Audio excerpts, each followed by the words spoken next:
Bonjour, bienvenue sur La Voix de Morgane. J'espère que vous allez bien. Alors aujourd'hui, je vais reprendre la lecture de Virginia Woolf, Une chambre à soi. J'en étais au chapitre 5.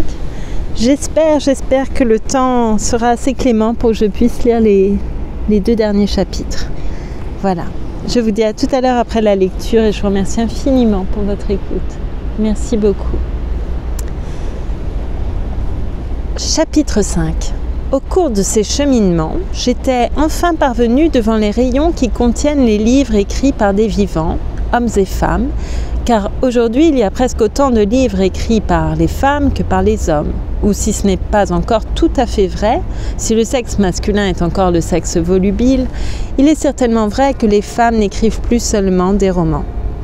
Il y a les livres de Jane Harrison sur l'archéologie grecque, ceux de Vernon Lee sur l'esthétique, de Gertrude Bell sur la Perse. Il y a des livres sur toutes sortes de sujets auxquels aucune femme n'aurait pu toucher il y a une génération. Il y a des poèmes, des pièces de théâtre et des œuvres critiques. Il y a des livres d'histoire et des biographies, des livres de voyage, des livres d'érudition et de recherche. Il y a même quelques livres de philosophie et d'autres traitant de sciences et d'économie. Et bien que les romans continuent de dominer, il se peut très bien que leur association avec des livres d'un autre plumage les ait modifiés. Il se peut que soit dépassée la simplicité naturelle, l'âge épique de la littérature féminine. Il se peut que la lecture et la critique aient donné aux femmes une plus large vue des choses, une plus grande subtilité. Il se peut que soit épuisée la poussée vers la biographie. Les femmes vont peut-être se mettre à faire usage de l'écriture comme d'un art et non plus comme d'un moyen pour s'exprimer elles-mêmes. Parmi ces romans, peut-être trouverons-nous une réponse à plusieurs de ces questions. Je pris un livre au hasard. Il se trouvait à l'extrémité de la rangée et son titre était « L'aventure de la vie » ou quelque chose du même genre par Mary Carmichael. Et il venait de paraître en ce mois d'octobre. Il semble bien que ce soit là le premier livre de son auteur, me dis-je, mais il faut que je le lise comme s'il continuait tous ceux sur lesquels j'ai jeté un coup d'œil. Poèmes de Lady Winchelsea, pièces de théâtre d'Aphra Behn et romans de nos 4 grandes romancières, car les livres, malgré notre habitude de les juger isolément, se continuent les uns les autres. Aussi faut-il que je la considère, elle, cette femme inconnue, comme la descendante de toutes ces autres femmes sur les conditions de vie de qui j'ai jeté un coup d'œil, et que je vois quelle part de ce qui les caractérisa et les limita, elle hérite. Aussi, avec un soupir, car les romans bien souvent sont un soporifique et non un excitant et vous font glisser dans la torpeur au lieu de vous éveiller comme un Brandon ardent, je m'installais, pourvu d'un carnet et d'un crayon pour tirer ce que je pourrais du premier roman de Mary Carmichael, L'aventure de la vie. Pour commencer, je laissais mes yeux courir le long de la page. Je veux, me dis-je, découvrir le rythme de ces phrases avant de charger la mémoire d'yeux bleus et d'yeux bruns et du degré de parenté qui peut exister entre Chloé et Roger. Ces choses viendront quand j'aurai décidé si Mary Carmichael tient en main une plume ou un pieu. J'essayai donc 1 ou 2 phrases sur ma langue. Bientôt, il me fut clair jusqu'à l'évidence que quelque chose n'était pas tout à fait dans l'ordre. Le doux glissement d'une phrase à l'autre s'interrompait. Quelque chose accrochait. De temps à autre, un mot jetait sa lumière dans mes yeux. Mary Carmichael ressemble à une personne en train de frotter une allumette qui ne veut pas prendre, pensai-je. Mais pourquoi donc, lui demandai-je, comme si elle avait été présente, les phrases de Jane Austen n'ont-elles pas une coupe qui vous convienne? Faut-il donc qu'on supprime ces phrases parce que Emma et M. Woodhouse sont morts? Quel malheur, soupirai-je, s'il fallait qu'il en fût ainsi. Car tandis que la prose de Jane Austen passe d'une mélodie à l'autre, comme la musique de Mozart d'un chant à l'autre, cette prose-ci, quand on la lit, vous cause la sensation que vous éprouvez en pleine mer sur un bateau non ponté. On monte, puis on remonte. Cette élégance, ce souffle court peuvent indiquer que l'auteur a peur de quelque chose. Peur d'être traité de sentimental peut-être? Ou bien se souvient-elle qu'on a qualifié les écrits des femmes de fleuris et nous poursuit-elle d'un surcroît d'épines? Mais jusqu'au moment où j'aurai lu une scène avec quelque attention, Je ne serais pas sûre que Marie est elle-même ou quelqu'un d'autre. Quoi qu'il en soit, elle n'abaisse pas votre tonus vital, pensais-je, me mettant à lire avec plus de soin. Mais elle amasse trop de faits. Elle ne pourra pas faire usage de la moitié d'entre eux dans un livre de cette dimension. Il était long à peu près comme la moitié de Jane Eyre. Cependant, d'une façon ou d'une autre, elle parvient à nous entasser tous. Roger, Roger, Chloé, Olivia, Tony et M. Bigham dans un canot qui remonte la rivière. Une seconde, pensais-je, me rejetant dans mon fauteuil. Il faut, avant de continuer mon chemin, que je regarde tout cela avec un peu plus d'attention. Je suis presque sûre, me dis-je, que Marie-Carmichael est en train de nous jouer un tour, car je me sens comme sur les montagnes russes, quand le chariot, au lieu de descendre, comme tout nous porte à le croire, remonte à grande vitesse. Marie traite empiriquement la séquence attendue. Tout d'abord, elle brise la phrase. Maintenant, elle brise la séquence, soit. Elle a le droit de faire l'une et l'autre chose si elle ne les fait pas seulement pour l'amour de créer. Duquel de ces deux sentiments s'agit-il ? Je ne le saurai sûrement que lorsqu'elle aura affronté une situation. Je lui donne toute liberté, dis-je, pour le choix de cette situation. Qu'elle la fasse de bidon en fer blanc et de vieille bouilloire si cela lui plaît, mais il faut qu'elle parvienne à me convaincre qu'il s'agit bien d'une situation. Puis, quand elle l'aura créée, il faudra bien qu'elle l'affronte. Il faut qu'elle fasse le saut. Et, décidée à accomplir mon devoir de lectrice si elle accomplissait son devoir d'écrivain, je tournai la page et lus. Je suis désolée de m'arrêter aussi brusquement. N'y a-t-il pas d'homme ici ?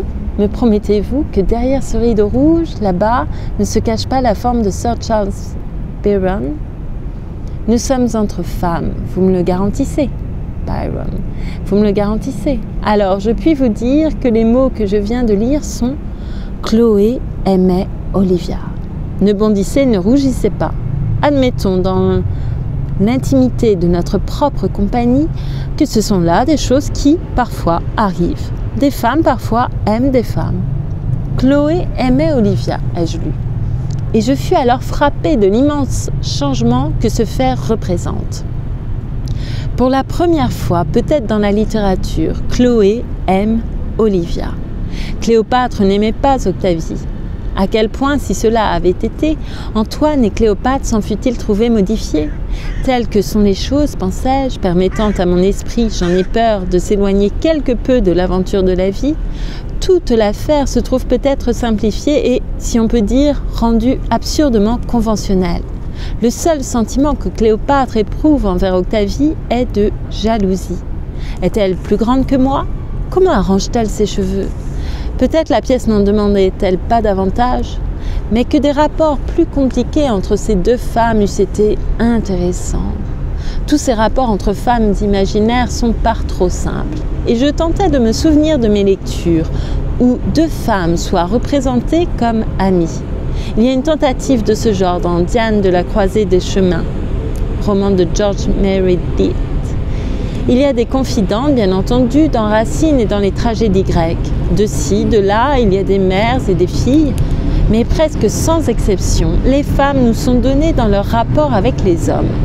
Il est étrange de penser que jusqu'au jour de Jane Austen, toutes les femmes importantes de la fiction furent non seulement vues uniquement par des hommes, mais encore uniquement dans leur rapport avec les hommes. Et pourtant, ces rapports ne constituent qu'une toute petite partie de leur vie. Et qu'un homme sait peu de choses, même de cette petite partie, quand il l'observe à travers les lunettes noires ou roses que le seul fait d'être homme lui pose sur le nez. D'où peut-être la nature particulière des femmes fictives, les étonnants extrêmes de leur beauté et de leur horreur, leurs alternatives de bonté céleste et de dépravation diabolique, car c'est ainsi qu'un amoureux les verrait, selon que son amour croîtrait ou décroîtrait, serait heureux ou malheureux. La chose, bien entendu, n'est pas aussi vraie pour les romanciers du XIXe siècle. Les femmes alors deviennent féminines, plus variées et complexes. En vérité, ce fut peut-être le désir d'écrire à propos de femmes qui, peu à peu, entraîna les hommes à abandonner le drame politique. Celui-ci, avec toute sa violence, ne pouvait faire d'elles qu'un bien petit emploi. Et les conduisit à inventer le roman considéré comme un réceptacle plus indiqué. Cependant, même ainsi, Il demeure évident, fût-ce dans les romans de Proust, qu'un homme est terriblement handicapé et partial dans sa connaissance des femmes, comme une femme l'est dans sa connaissance des hommes. Puis, ajoutai-je, abaissant de nouveau mon regard vers la page, il devient évident que les femmes, de même que les hommes, ont d'autres intérêts que leurs éternels intérêts domestiques. Chloé aimait Olivia, elles avaient un laboratoire en commun. Voici ce que je lus et je découvris que ces deux jeunes femmes étaient en train de hacher menu du foie. Le foie étant, semble-t-il, un remède contre l'anémie pernicieuse. Elles travaillaient ainsi, bien que l'une d'elles fût mariée et eût, je crois que je suis dans le vrai en l'affirmant, 2 jeunes enfants.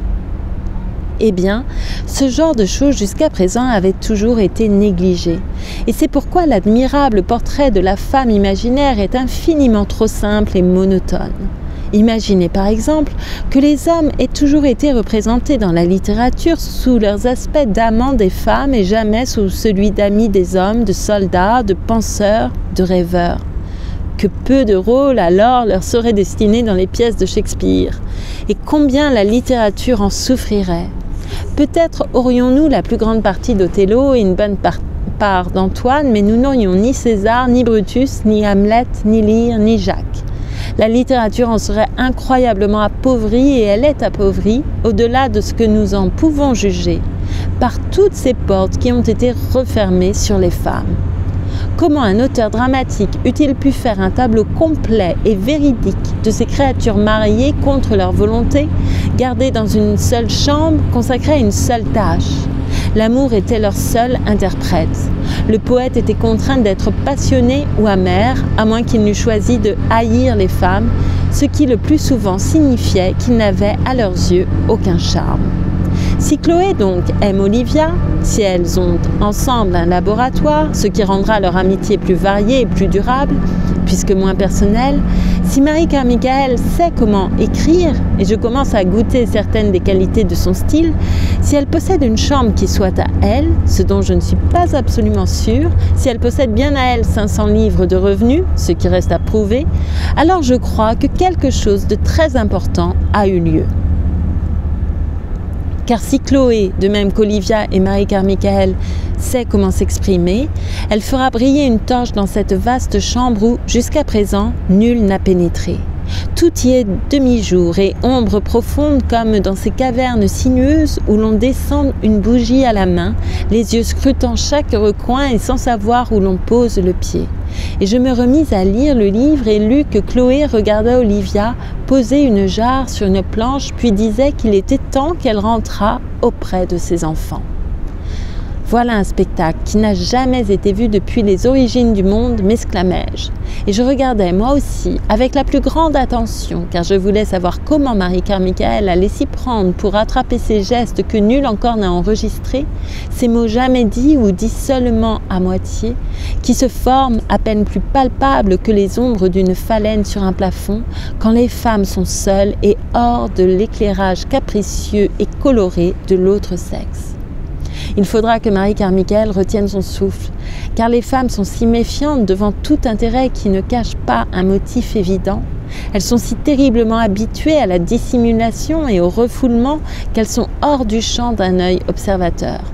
La seule façon pour vous de vous y prendre, pensais-je, m'adressant à Mary Carmichael comme si elle avait été là, la seule façon pour vous de vous y prendre serait de parler d'autre chose tout en gardant les yeux fixés sur la fenêtre et noter, non pas avec un crayon dans un carnet, mais dans la plus rapide des sténographies, en mots à peine esquissés, ce qui arrive quand Olivia, cet organisme qui a été gardé sous roche pendant des millions d'années, sent la lumière tomber sur elle et voit venir vers elle des fragments d'aliments étranges. Connaissance, aventure, art. Elle tend la main pour s'emparer de tout cela, pensais-je, et il lui faut trouver une nouvelle répartition de ses ressources, si intensément développée en vue d'autres fins, afin de pouvoir mêler le nouveau à l'ancien sans troubler l'équilibre infiniment complexe et minutieux de l'ensemble.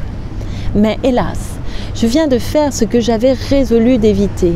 J'ai, sans y penser, glissé dans l'éloge de mon propre sexe, intensément développé, infiniment complexes sont indiscutablement des termes laudatifs, et faire l'éloge de son propre sexe est toujours suspect et souvent sot, d'autant plus que je ne sais comment, dans mon cas, je pourrais justifier ce que je viens de dire. Il m'est impossible de me rendre devant une carte de géographie et d'affirmer « Colomb a découvert l'Amérique et Colomb était une femme ». Ou de prendre une pomme et de constater « Newton découvrit les lois de la gravitation et Newton fut une femme ». Ou de regarder vers le ciel et de dire que des avions sont en train de nous survoler et que les avions ont été inventés par les femmes. Il n'y a pas de marque sur le mur qui permette de mesurer la taille précise des femmes. Il n'y a pas de mètre soigneusement divisé en fractions de centimètres que l'on puisse placer le long des qualités d'une bonne mère ou du dévouement d'une fille ou de la fidélité d'une sœur ou des talents d'une ménagère. Peu de femmes, même aujourd'hui, possèdent des titres universitaires, les grandes épreuves des professions, armée et marine, commerce, politique ou diplomatie ont encore à peine joué pour elles. Aujourd'hui encore, elles restent presque en dehors de tout classement. Mais si je souhaite savoir tout ce qu'un être humain peut savoir, concernant par exemple Hawley Butts, je n'ai qu'à ouvrir Burke et Debrett et je trouverai que Sir Hawley Butts a obtenu tel ou tel diplôme, qu'il possède un château, qu'il fut ministre, qu'il représenta la Grande-Bretagne au Canada, qu'il reçut un certain nombre de titres, de fonctions, de médailles et autres distinctions qui lui impriment ses mérites indélébilement. Seule la Providence peut en savoir plus long sur Sir Hawley Butts. C'est pourquoi, quand je dis intensément développé et infiniment complexe, en parlant des femmes, il m'est impossible de contrôler mes assertions dans Whitaker, Debrett ou le tableau des universités. Dans cette situation difficile, que faire? Et de nouveau, je me tournais vers les casiers de livres. Voici les biographies, Johnson et Goethe et Carlyle et Sterne et Cowper et Shelley et Voltaire et Browning et nombre d'autres. Et je me mis à penser à tous ces grands hommes qui, pour une raison ou pour une autre, ont admiré une femme, ont recherché une femme, ont vécu avec une femme, ont compté sur une femme, ont été amoureux d'une femme, ont écrit à propos d'une femme, se sont fiés à une femme et ont montré ce que l'on ne peut que dépeindre comme un besoin, une dépendance de certaines personnes du sexe opposé. Je n'affirmerai pas que toutes ces relations furent absolument platoniques, ce que Sir William Johnson Hicks nierait sans doute. Mais nous ferions tort à ces hommes illustres si nous insistions sur l'idée qu'ils n'obtinrent de ces liaisons que réconfort, flatterie et plaisir du corps. Ce que de toute évidence ils obtinrent était quelque chose que les êtres de leur propre sexe étaient incapables de leur donner. Et peut-être ne serait-il pas téméraire de ma part de définir ce qu'ils obtinrent ainsi, sans faire usage des mots indiscutablement extravagants des poètes comme une sorte de stimulant, de renouvellement de leur force créatrice qu'il n'est qu'au pouvoir du sexe opposé d'octroyer. L'homme illustre, pensais-je, ouvrait la porte du salon ou de la chambre d'enfant et la trouvait, peut-être au milieu de ses enfants ou avec quelque ouvrage de broderie posé sur ses genoux. En tout cas au centre d'un ordre différent du sien et d'un système de vie différent du sien, et le contraste entre ces deux mondes, le sien pouvant être la cour de justice ou la chambre des communes, lui donnait immédiatement repos et regain de vigueur. Et il s'ensuivait même au cours de la conversation la plus simple une si grande différence naturelle d'opinion que les idées desséchées de l'homme se trouvaient fécondées à nouveau. Et de là voir qui, créé dans un milieu différent du sien, stimulait si fort son pouvoir créateur à lui que peu à peu, son esprit stérile se remettait au travail. Il trouvait l'expression ou la scène qui lui avait fait défaut quand il avait mis son chapeau pour, lui, rendre visite. Tout Johnson possède une Thrale à laquelle il reste profondément attaché pour les raisons que nous venons de voir, et quand cette Thrale épouse son professeur de musique italien, Johnson devient à moitié fou de rage et de dépit, et cela non seulement parce que lui manqueront désormais les agréables soirées de Streatham, mais parce que la lumière de sa vie se sera comme éteinte. Et sans être le docteur Johnson ou Goethe ou Carlyle ou Voltaire, l'on peut sentir, fût-ce tout autrement que ces grands hommes, la nature de cette complexité et la puissance de cette faculté créatrice si développée chez les femmes. On entre dans une chambre, Mais il faudrait étirer jusqu'à leurs extrêmes limites les ressources de la langue anglaise et des volées entières de mots se verraient contraintes de naître illégitimement avant qu'une femme puisse dire ce qui se passe quand elle pénètre dans une chambre. Les chambres diffèrent si totalement les unes des autres. Elles sont calmes et pleines de bruit, donnent sur la mer ou, au contraire, sur la cour d'une prison. Elles sont encombrées de linge qui sèche ou toutes vivantes d'opale et de soieries. Elles sont rudes comme des crins de chevaux ou douces comme des plumes. Il suffit d'entrer dans n'importe quelle chambre de n'importe quelle rue pour que se jette à votre face toute cette force extrêmement complexe de la féminité. Comment pourrait-il en être autrement ? Car les femmes sont restées assises à l'intérieur de leur maison pendant des millions d'années, si bien qu'à présent les murs même sont imprégnés de leur force créatrice. Et cette force créatrice surcharge à ce point la capacité des briques et du mortier qu'il lui faut maintenant trouver autre chose, se harnacher de plumes, de pinceaux, d'affaires et de politique. Mais ce pouvoir créateur des femmes est très différent du pouvoir créateur des hommes. Et l'on est obligé de conclure qu'il serait infiniment regrettable qu'il se trouvât entravé ou gaspillé, car il a été gagné par des siècles de la discipline la plus rigoureuse et rien n'existe qui puisse prendre sa place.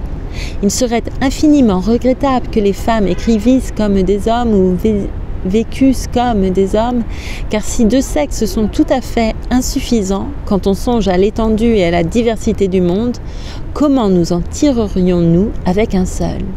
L'éducation ne devrait-elle pas faire ressortir et fortifier les différences plutôt que les ressemblances ? Car les choses sont telles que nous ne nous ressemblons déjà que trop. Et si un explorateur pouvait revenir et rapporter le message d'autres sexes, regardant d'autres cieux à travers d'autres arbres, il serait des plus utiles à l'humanité. Et nous aurions par-dessus le marché l'immense plaisir de voir le professeur X se précipiter sur ses jauges pour prouver qu'il est supérieur. Marie Carmichael, pensais-je, continuant de survoler ma page à quelque distance, aura du pain sur la planche, même si elle se contente d'observer, mais j'ai peur qu'elle ne soit tentée de prendre ce que je crois être la forme la moins intéressante de l'espèce, celle d'un romancier naturaliste et non celle d'un romancier contemplatif. Tant de faits nouveaux se prêtent à son observation. Elle n'aura plus besoin de se limiter aux honorables maisons de la haute bourgeoisie. Elle entrera sans bienveillance ni condescendance, mais dans un esprit de camaraderie, dans ces petites chambres parfumées où sont assises la courtisane, la prostituée et la dame au petit chien. Elles sont là, assises, vêtues encore de ces rudes vêtements de confection que l'écrivain homme a mis de force sur leurs épaules. Mais Marie Carmichael sortira ses ciseaux et ajustera les vêtements au moindre creux et à la moindre bosse. Quel curieux spectacle ce sera que de voir ces femmes comme elles sont. Mais nous n'en sommes pas là, car Marie Carmichael est encore tout embarrassée par cette conscience de soi en présence du péché, qui est l'héritage de notre barbarie sexuelle. Elle continue de porter au pied la camelote des vieilles entraves de classe. Cependant, la majorité des femmes ne sont ni des prostituées ni des courtisanes et elles ne restent pas assises à serrer leurs roquets contre du velours poussiéreux durant tout un après-midi d'été. Mais alors, que font-elles ? Et voilà que se présenta à mon esprit l'une de ces longues rues, quelque part du côté sud du fleuve, dont les interminables rangées de maisons abritent une innombrable population. Avec les yeux de l'imagination, je vis une dame très âgée traverser la rue au bras d'une femme entre deux âges, sa fille peut-être, portant des bottines fourrées de façon si respectable que pour elle, s'habiller dans l'après-midi doit être un geste rituel et que leurs vêtements doivent être rangés dans des armoires avec du camphre chaque année pour toute la durée de l'été. Elles traversent la route quand les lampes s'allument, car l'heure du crépuscule est leur heure préférée, comme elles ont dû le faire depuis des années. L'aînée a tout près de 80 ans, mais si on lui demandait quel sens pour elle a la vie, elle répondrait qu'elle se souvient avoir vu des rues illuminées en l'honneur de la bataille de Balaclava ou avoir entendu les canons tonner dans Hyde Park à l'occasion de la naissance du roi Édouard VII. Et si quelqu'un demandait, impatient de préciser le moment grâce à une date ou une saison, « Mais que faisiez-vous le 5 avril 1868 ou le 2 novembre 1875 ?» Son regard deviendrait vague et elle dirait qu'elle ne peut se souvenir de rien, car tous les dîners sont préparés, les assiettes et tasses lavées, les enfants envoyés à l'école et partis à travers le monde. Rien ne reste de tout cela. Tout a disparu, tout est effacé. Ni la biographie ni l'histoire n'ont un mot à dire de ces choses. Et les romans, sans le vouloir, mentent inévitablement. Toutes ces vies infiniment obscures, il reste à les enregistrer, dis-je, m'adressant à Mary Carmichael comme si elle était présente. Et je continuais de parcourir en pensée les rues de Londres, sentant en imagination la pression du silence, l'accumulation des vies non enregistrées, celles des femmes au coin des rues, poings sur les hanches et bagues encastrées dans leurs doigts boursouflés de graisse, qui parlent avec une gesticulation rythmée comme les mots de Shakespeare, celles des marchandes de violettes ou des vendeuses d'allumettes, celles des vieilles postées sous les porches, celles des filles en dérive dont le visage, comme des vagues sous le soleil ou les nuées, signale l'arrivée des hommes et des femmes et les vacillantes lumières des devantures. Tout cela, il faut que vous l'exploriez, tenant fermement votre torche dans la main, dis-je à Mary Carmichael. Mais avant tout, il vous faut éclairer votre propre âme, ses profondeurs et ses bas-fonds, ses vanités et ses générosités, dire ce que signifie à vos yeux votre beauté ou votre laideur, quels sont vos rapports avec le monde mouvant, tourbillonnant, des gants et des souliers et des tissus qui vont et viennent au milieu des faibles senteurs qui, émanant de flacons de chimistes, passent à travers des arcades de tissu pour robes et au-dessus d'un carrelage en faux marbre. Car, en imagination, j'étais entrée dans une boutique. Elle était carrelée de noir et de blanc. Elle était admirablement décorée de rubans de couleur. Mary Carmichael pourrait, certes, jeter ici un coup d'œil en passant, pensais-je, car voici un spectacle qui se prêterait aussi bien à la description que n'importe quel pré neigeux ou quelle gorge rocheuse des Andes. Et voici encore la fille qui se trouve derrière le comptoir. J'aimerais autant connaître sa véridique histoire que la 150e biographie de Napoléon ou la 70e étude sur Keats et son emploi de l'inversion miltonienne qu'écrivent en ce moment le vieux professeur Z et ses semblables. Puis prudemment, sur la pointe des pieds, tant je suis lâche, tant j'ai peur du fouet qui naguère a failli s'abattre sur mes propres épaules, je murmurais qu'elle devait aussi apprendre à rire, sans amertume, des vanités, disons plutôt des particularités, car c'est là un mot moins blessant, de l'autre sexe. Car nous avons toute une petite place derrière la tête, de la largeur d'1 shilling, qui nous reste invisible. C'est là un des bons offices qu'un sexe peut rendre à l'autre, que de décrire cet endroit large comme un shilling et qui se trouve derrière la tête. Pensez au profit que les femmes ont tiré des commentaires de Juvénal, de la critique de Strindberg. Pensez à la bonté et à l'éclat avec lesquels les hommes, depuis les origines, ont signalé aux femmes cet obscur tâche que nous portons derrière la tête. Et si Mary Carmichael était très brave et très honnête, elle passerait derrière les hommes et nous dirait ce qu'elle y voit. Il sera impossible de faire un portrait fidèle et général de l'homme tant qu'une femme n'aura pas décrit cette tâche de la largeur d'1 shilling. M. Woodhouse et M. Casaubon sont des tâches de cette dimension et de cet ordre. Non pas qu'un être de bon sens puisse conseiller aux femmes de faire de propos délibérés œuvre de dérision et de dénigrement, la littérature montre la futilité de ce qui est décrit dans cet esprit. Soyez sincères, aurions-nous envie de dire, et le résultat ne peut manquer d'être étonnamment intéressant. La comédie s'enrichira, et nous ferons la découverte de faits nouveaux. Cependant, il est grand temps que j'abaisse de nouveau les yeux sur mon livre. Il vaudrait mieux, plutôt que de spéculer sur ce que Mary Carmichael pourrait ou devrait écrire, voir ce qu'elle a vraiment écrit. Je me remis donc à lire, et je me souvins alors que j'avais quelques griefs envers Mary Carmichael. Elle avait brisé la phrase de Jane Austen et de ce fait ne m'avait pas laissé la possibilité de m'enorgueillir de mon goût impeccable et de la délicatesse de mon ouïe. Car il était bien inutile de dire « Oui, tout cela est très beau, mais Jane Austen écrivait beaucoup mieux que vous », quand il me fallait admettre qu'il n'existait aucun point commun entre elles deux. Donc elle était allée plus loin que Jane Austen. Elle avait rompu la succession, l'ordre attendu, Jane Austen. Peut-être avait-elle fait cela inconsciemment. Se contentait-elle de donner aux choses leur ordre naturel, comme le ferait toute femme si elle écrivait comme une femme.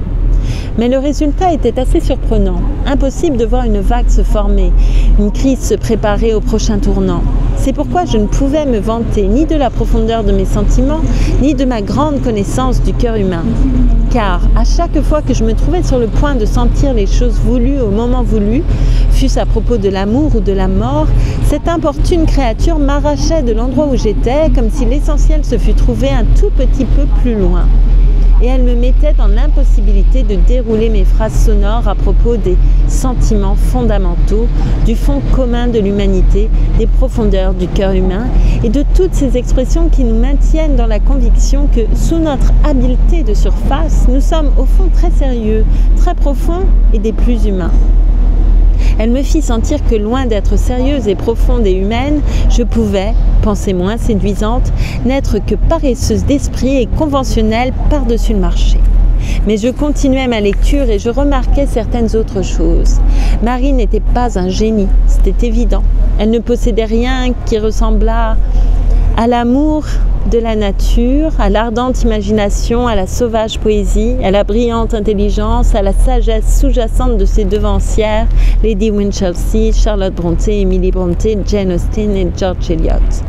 Elle ne savait pas écrire avec la mélodie et la dignité de Dorothy Osborne. Au vrai, elle n'était qu'une fille intelligente, dont les livres seront certainement mis au pilon par les éditeurs d'ici une dizaine d'années. Néanmoins, elle jouissait de certains avantages qui faisaient défaut. Il n'y a qu'un demi-siècle à des femmes mieux douées qu'elle. Les hommes ne sont plus pour elle la faction adverse. Il ne lui est plus nécessaire de perdre son temps à mettre par défiance des barrières entre elle et eux.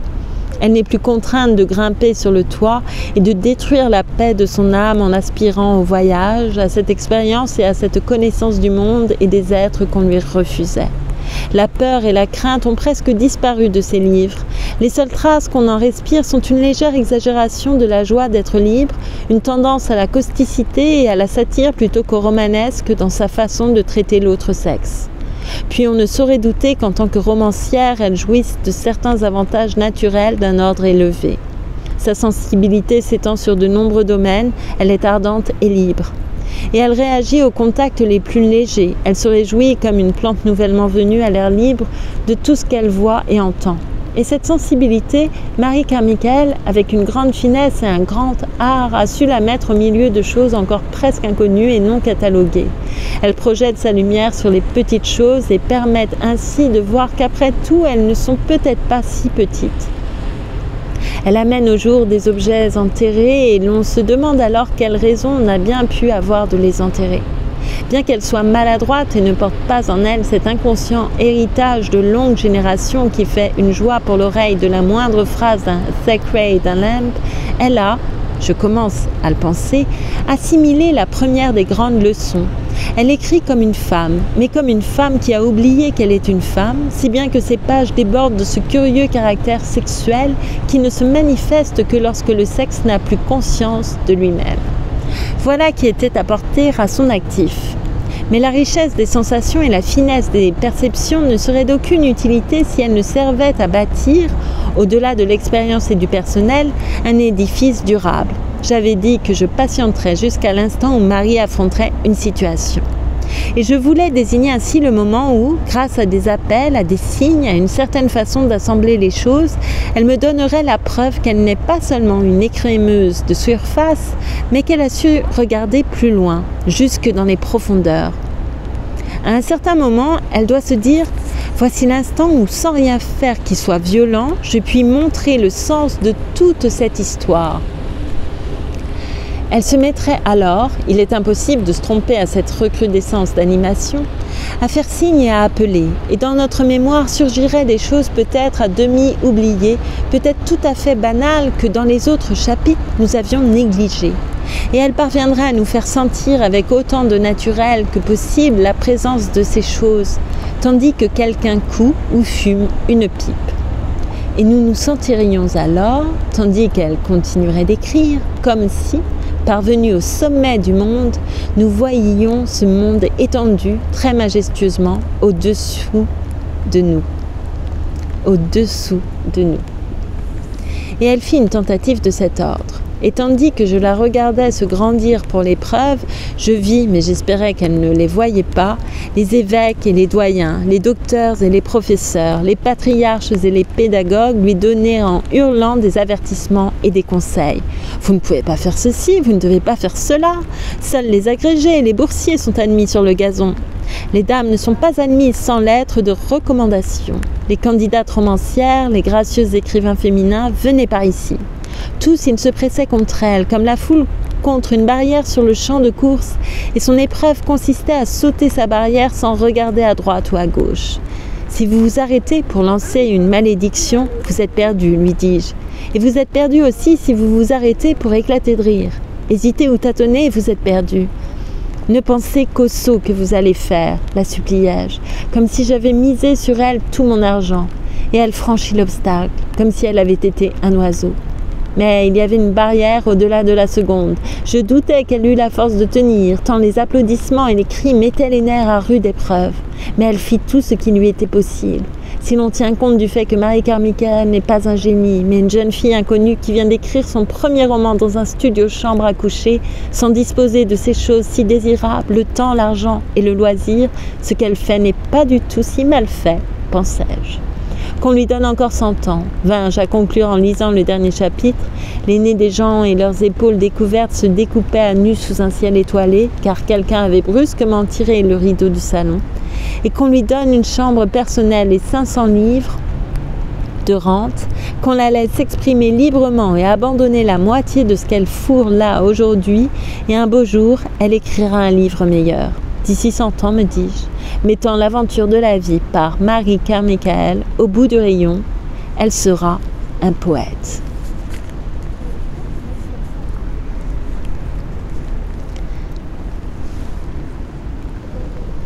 Et j'espérais lire 2 chapitres, mais comme vous voyez, le ciel est vraiment très gris, il pleut un petit peu. Je fais un petit tour d'horizon pour vous montrer le gris.